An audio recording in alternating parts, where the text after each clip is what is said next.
എന്താണ് മസാല ബോണ്ട്? സാധാരണക്കാർക്കുണ്ടാകുന്ന ഒരു സംശയം. മസാല ബോണ്ടല്ല, മസാല ബോണ്ട്. നമ്മുടെ രാജ്യം കുറച്ചു വർഷങ്ങൾക്ക് മുമ്പ് കോൺഗ്രസ് ഭരിച്ചിരുന്നപ്പോൾ ആഗോളവൽക്കരണത്തിന്റെ പരിഷ്കാരങ്ങളുടെ ഭാഗമായി വിദേശത്ത് നിന്ന് ബോണ്ടുകൾ വഴി പണം സമാഹരിക്കാനുള്ള വ്യവസ്ഥകൾ ഉദാരമാക്കിയിരുന്നു. ഡോളർ ബോണ്ടുകളാണ് അക്കാലത്ത് നിലവിലുണ്ടായിരുന്നത്. അതിനുശേഷം വന്ന BJP സർക്കാർ ഒരു പടി കൂടി കടന്ന് രൂപ അടിസ്ഥാനത്തിലുള്ള ബോണ്ടുകൾ അനുവദിച്ചു. അത്തരം ബോണ്ടുകളെയാണ് മസാല ബോണ്ടുകൾ എന്ന് വിളിക്കുന്നത്. ഇതിന്റെ പ്രത്യേകത എന്തെന്നാൽ രൂപയുടെ മൂല്യം ഇടിഞ്ഞാലും കടം വാങ്ങിച്ചപ്പോഴത്തെ വിനിമയ നിരക്കിൽ തന്നെ തിരിച്ചു നൽകിയാൽ മതിയാകും. ഇതിന്റെ ഒരു നടപടിക്രമം എങ്ങനെയാണെന്ന് നമുക്ക് പരിശോധിക്കാം.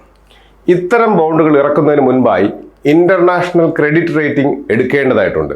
അതിനായി നമ്മുടെ KIIFB, Kerala infrastructure investment board, ലോകത്തിലെ തന്നെ മുൻപന്തിയിലുള്ള ആദ്യത്തെ 3 ക്രെഡിറ്റ് റേറ്റിംഗ് കമ്പനികളിൽ പെടുന്ന standard and poors, S&P, Fitch എന്നിവയിൽ നിന്നും BB സ്റ്റേബിൾ എന്ന ക്രെഡിറ്റ് റേറ്റിംഗ് നേടിയിരുന്നു. S&P, ഫിച്ച് ഈ 2 സ്ഥാപനങ്ങളും ലോകത്തിലെ തന്നെ best financial analytics and business intelligence സ്ഥാപനങ്ങളാണ്. അതിനുശേഷം റിസർവ് ബാങ്ക് ഓഫ് ഇന്ത്യയുടെ എല്ലാ നടപടിക്രമങ്ങളും അനുസരിച്ച് CDPQ അടക്കം 30ഓളം നിക്ഷേപകരുമായി ചർച്ചകൾ നടത്തുകയും അതിനുശേഷം ലീഡ് മാനേജർമാരായി Axis bank, standard chartered bank എന്നീ ബാങ്കുകളെ നിശ്ചയിക്കുകയും ചെയ്തു. ഇവരാണ് നിക്ഷേപകരുടെ ഫീഡ്ബാക്ക്, ഡീൽ ഘടന, ലോഞ്ച് സമയം, ടാർഗറ്റ് സൈസ്, പ്രൈസിംഗ് എന്നിവയ്ക്കുള്ള ശുപാർശകൾ കിഫ്ബിക്ക് നൽകിയത്. കിഫ്ബി ഈ ശുപാർശകൾ അംഗീകരിച്ചതിന് ശേഷം വാൾസ്ട്രീറ്റ് സ്ഥാപനങ്ങൾക്ക് തത്സമയ മാർക്കറ്റ് ഡാറ്റ, സാമ്പത്തിക കണക്കുകൂട്ടലുകൾ, വിശകലനങ്ങൾ എന്നിവ നൽകുന്ന ബ്ലൂംബർഗ് ടെർമിനൽ വഴി ഇതിനെപ്പറ്റിയുള്ള സന്ദേശം ബ്രോഡ്കാസ്റ്റ് ചെയ്യുകയും ജോയിന്റ് ലീഡ് മാനേജർമാരുടെ വിൽപ്പന ടീമുകൾ മുഖേന ലോകമെമ്പാടുമുള്ള നിക്ഷേപകരുടെ ഇടയിൽ ആദ്യ പ്രൈസ് ഗൈഡൻസ് പ്രഖ്യാപിക്കുകയും ഓർഡറുകൾ സ്വീകരിക്കുകയും അവ രേഖപ്പെടുത്തുകയും ചെയ്തത്. അതിനുശേഷമാണ് ലണ്ടൻ സ്റ്റോക്ക് എക്സ്ചേഞ്ചിൽ ഈ ബോണ്ടുകൾ ലിസ്റ്റ് ചെയ്യപ്പെട്ടത്. ഈ ബോണ്ടുകളുടെ പലിശ നിരക്ക്, ബോണ്ട് ഇറക്കുന്ന കമ്പനിയുടെ റേറ്റിംഗ്, ബോണ്ട് ഇറക്കിയ കാലത്തെ മറ്റ് പലിശ നിരക്കുകൾ തുടങ്ങിയവയുമായി ബന്ധപ്പെട്ട് പലിശ നിരക്ക് ഏറുകയും കുറയുകയും ചെയ്യാം. അക്കാലത്ത് കേരള സർക്കാരിന്റെ SLR ബോണ്ടുകൾക്കും 8.17% പലിശ നിരക്ക്.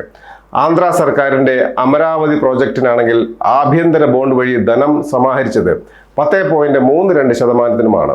Central bank of India 10.8%, IOB 11.7%, South Indian bank 11.75%-മാണ് ആഭ്യന്തര വിപണിയിൽ നിന്നും ഈ കാലയളവിൽ മൂലധനം സമാഹരിച്ചത്.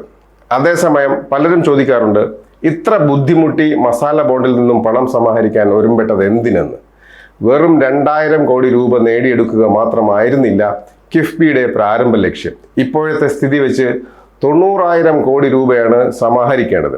ഇത് നേടിയെടുക്കുന്നതിനുള്ള ആദ്യത്തെ ചവിട്ടുപടിയായിരുന്നു വിജയകരമായ മസാല ബോണ്ട്. അതോടെ ആഗോള മാർക്കറ്റിലും ഇന്ത്യൻ മാർക്കറ്റിലും കിഫ്ബി ശ്രദ്ധിക്കപ്പെട്ടു. ഇങ്ങനെ 90,000 കോടി രൂപയ്ക്കുള്ള പശ്ചാത്തല സൗകര്യ വികസന പ്രോജക്റ്റുകൾ കിഫ്ബി പൂർത്തീകരിക്കുമ്പോൾ നമ്മുടെ സംസ്ഥാനമായ കേരളത്തിന്റെ മുഖച്ഛായ തന്നെ മാറിയിരിക്കും. Zag news, Trivandrum.